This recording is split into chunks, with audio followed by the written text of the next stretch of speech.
వృషభం వారి కనుక చూసుకున్నట్లయితే మీ యొక్క లగ్న షష్టమాధిపతి అయినటువంటి శుక్రుడు కేతువుతో 4వ భావంలో కలుస్తున్నాడు.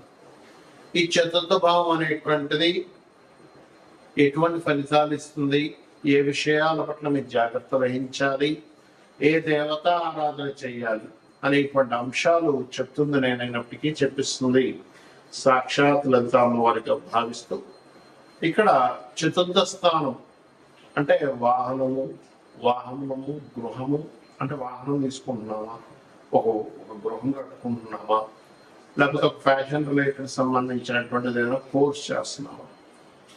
శుక్రుడు ఫ్యాషన్ కారకుడు కాబట్టి పర్టికులర్గా మీరు ఏదైనా ఒక గృహం కొనుక్కుంటున్నారు. ఈ 5 జూలై నుంచి ఆగస్టు 1వ తేదీ వరకు ఎట్టి పరిస్థితుల్లో కొనుక్కోకండి, గృహం కానీ వాహనం కానీ. ఏమవుతుంది అంటే ఏదో ఒక డిస్టర్బెన్సెస్, కొనుక్కున్న కొద్ది రోజులకి ఏదో గీత పడడం, ఏదో చిన్న చిన్న డిస్టర్బెన్సెస్ రావడం వెహికల్కి, లేదా తెలియకుండానే శుక్రకేతులు కలయికున్నప్పుడు వృషభం వారి కనుక ఇల్లు కట్టుకుంటే ఆగ్నేయ దోషము ఇల్లు కట్టుకుంటారు తెలియక. అంటే అలాగా అక్కడ ఏదో ఇరుగ్గా కట్టడం, లేకపోతే ఆ ఇంటికి మనం అనుకుంటాం ఈశాన్యం పెరిగిందని, అబ్బాయి ఇంకేంటంటే ఈశాన్యం పెరిగిన బిట్టు నార్త్ ఈస్ట్ బిట్టు అంటూ ఉంటారు గొప్పగా. కానీ ఒక్కొక్కసారి అది ఏమవుతుంది, విపరీతంగా పెరగడం వల్ల అగ్ని తగ్గుతుంది. అది తెలుసుకోరు చాలా మంది. ఇక్కడ పెరుగుతుందంటే ఇక్కడ తగ్గుతుంది కదా కామన్గా, కాబట్టి ఈ సామాన్యం పెంచమన్నారు. సో ఈ ఆగ్నేయ దోషం ఉండే ఇండ్లలోకి వెళ్ళడం, వెంటగా వెళ్ళినా కూడా అదేవిధంగా కొంచెం అనీజీనెస్, హెల్త్ పరంగా అనీజీనెస్ పెరగడం జరుగుతూ ఉంటుంది. కొన్ని మెటీరియల్ థింగ్స్ మీద ఇష్టం లేనట్టుగా ఉండడం, కొన్నింటిని అమ్మేయాల్సిన పరిస్థితి రావడం వస్తుంటుంది. అంటే వాహనం ఎప్పుడు పాతగా అయిపోయింది, ఇది అమ్మేసి కూడా తీసుకున్నాం అనుకుంటారు. కానీ ఫస్ట్ ఇది అమ్మాలి, ఒకవేళ అమ్మాలనుకుంటే. కానీ కొత్తది తీసుకునే విషయంలో మాత్రం ఖచ్చితంగా జాగ్రత్తలు తీసుకోండి. అలాగే మీ యొక్క జీవిత భాగస్వామికి కూడా ఉద్యోగ సంబంధించిన విషయంలో మార్పులు ఇస్తుంది. మీ యొక్క లగ్నానికి చతుర్థ భావంలో ఉండేటువంటి గ్రహాల యొక్క ఇది. అదేవిధంగా సంతానాన్ని విదేశాలకు పంపించే విషయంలో 1-4 సార్లు ఆలోచించుకొని వీళ్ళని ఇప్పుడు పంపించాలా వద్దా, ఇది సరైనప్పుడు సమయమా కాదా, జెన్యూన్ పర్సన్ దగ్గరికి వెళ్తున్నారా లేదా అనేటువంటి విషయాన్ని కూడా చాలా స్పష్టంగా మీరు అర్థం చేసుకోవాలి. అలాగే ఇంట్లో ఒక్కొక్కసారి మరమ్మతులు, వాస్తు సంబంధించి చేంజింగ్ చేస్తూ ఉంటారు. అందులో ప్రధానంగా మీరు ఈశాన్య దిశ కానీ ఆగ్నేయ దిశలో కానీ ఈ దిశల్లో మరమ్మతులు చేసేటప్పుడు కానీ, అంటే కొన్నిసార్లు అక్కడ పోగొట్టేది చేస్తున్నారు, సరిగ్గా చేస్తున్నారు లేదు, ఎందుకంటే దానివల్ల కూడా మీకు దోషం ఏర్పడుతుంది. ఇక మీరు నిత్యము చేయవలసింది విష్ణు సహస్రనామాలు, లక్ష్మీ గణపతి ఆరాధన చేయండి, అనేది బాగుంటుంది.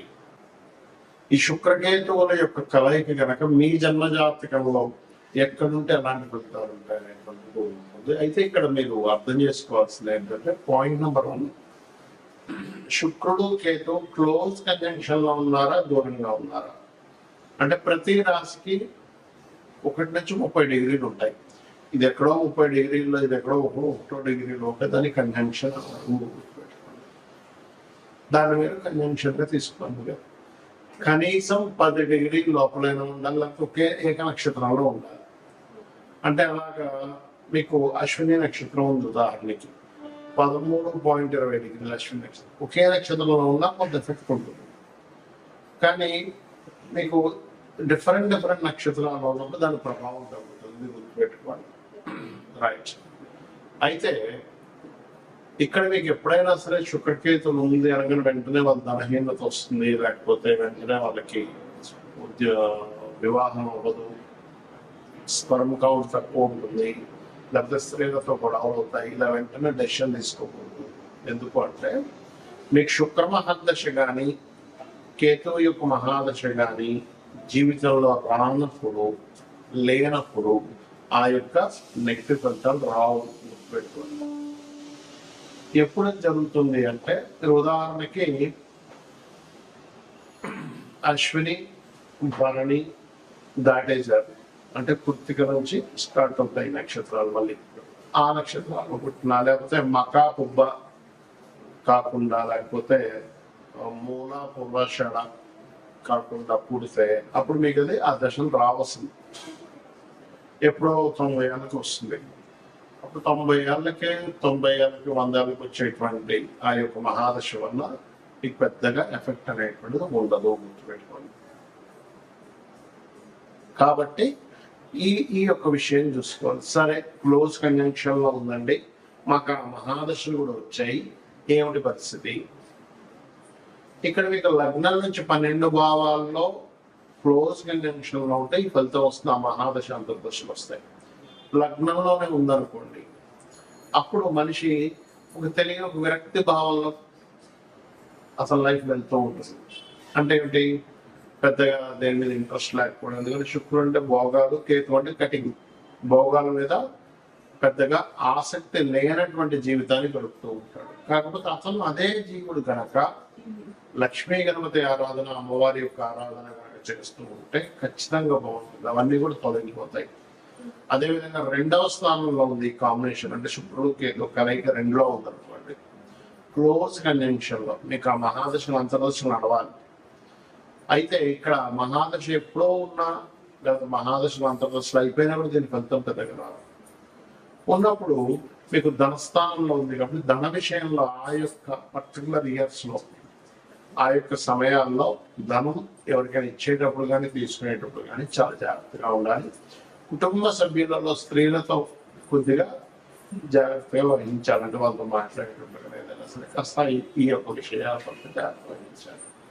ఇక 3వ భావంలో ఉందనుకోండి శుక్రకేతు, క్లోజ్ కంజంక్షన్ లో మహాదశ అంతర్దశ నడిచేటప్పుడు మీరు సిబ్లింగ్స్ తో లేదా మధ్యవర్తిత్వంగా ధనం ఇచ్చే విషయంలో ఒక్కోసారి మీడియేటింగ్ చేస్తూ ఉంటారు.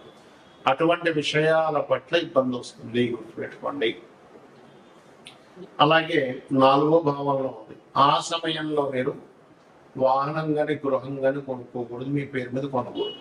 సర్వసాధారణంగా కేతువు 4లో శుక్రుడితో ఉంటే వీళ్ళ పేరు మీద అసలు సైకిల్ కూడా ఉండకూడదని చెప్తారు ఏదైతే. ఎందుకంటే వాహనము గృహము వచ్చినప్పటి నుంచి వీళ్ళ కష్టాలు ప్రారంభమవుతాయి, మళ్ళీ అవి అమ్మేసేదాకా కష్టాలు. కాకపోతే వీళ్ళు ఎవరైనా వీళ్ళ జీవితంలో వీళ్ళ తాతముత్తాలు కదా ఇతనే కానీ అమ్మవారి ఆలయాన్ని కనుక కట్టించినట్లయితే ఆ దోషం వీళ్ళకి వర్తించదు. ఎందుకంటే అది ఆరోపణ యోగంగా మారింది. కొన్ని పనులు మనం చేసే కొన్ని యోగంగా మారుతాయి, కొన్నిసార్లు దోషంగా మారుతూ ఉంటాయి. పంచమంలో ఉన్నాడు, ఉదాహరణకి ప్రేమ వ్యవహారాల విషయంలో జాగ్రత్తగా ఉండాలి. అంటే లవ్ అఫేర్ వల్లే వీళ్ళ మనసంతా పాడడం కానీ వీళ్ళకి డిస్టర్బెన్సెస్ అవడం కానీ జరుగుతూ ఉంటుంది. షష్టమంలో ఉన్నాడు అనుకుంటే శత్రువు స్త్రీ మూలకంగా శత్రుత్వం ఏర్పడుతూ ఉంటుంది. సర్వసాధారణంగా శుక్రుడు 6లో ఉన్నా స్త్రీ మూలకంగా శత్రువు ఏర్పడుతూ ఉంటుంది. కాకపోతే కేతువుతో ఉన్నప్పుడు మరింత ఎక్కువ ప్రభావం చూపిస్తూ ఉంటుంది. దీన్ని ఒక రకమైన సర్పదోషం కూడా అంటూ ఉంటారు.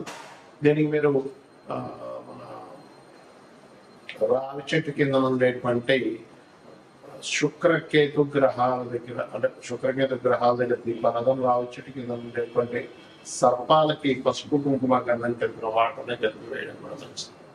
ఇక సప్తమంలో ఉంది, వ్యవహారాల విషయంలో ఇబ్బందులు వస్తాయి, దూరంగా ఉండడం.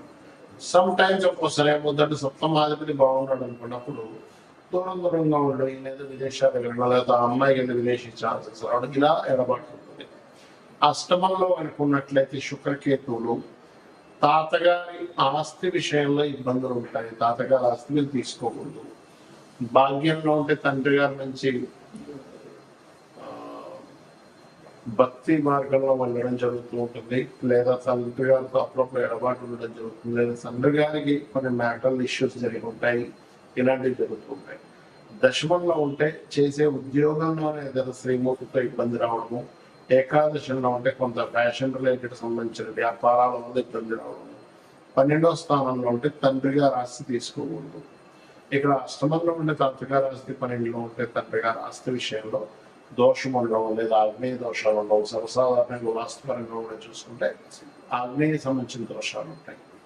అయితే ఇది ఎవరికైనా కూడా ఈ కలయిక ఉన్నప్పుడు శుక్రకేతు గ్రహాల దగ్గర దీపారాధన చేయడము, లక్ష్మీ గణపతి ఆరాధన చేయడము చేసినట్లయితే ఖచ్చితంగా ఆ యొక్క దోషం అనేటువంటిది పరిపూర్ణంగా తగ్గుతుంది.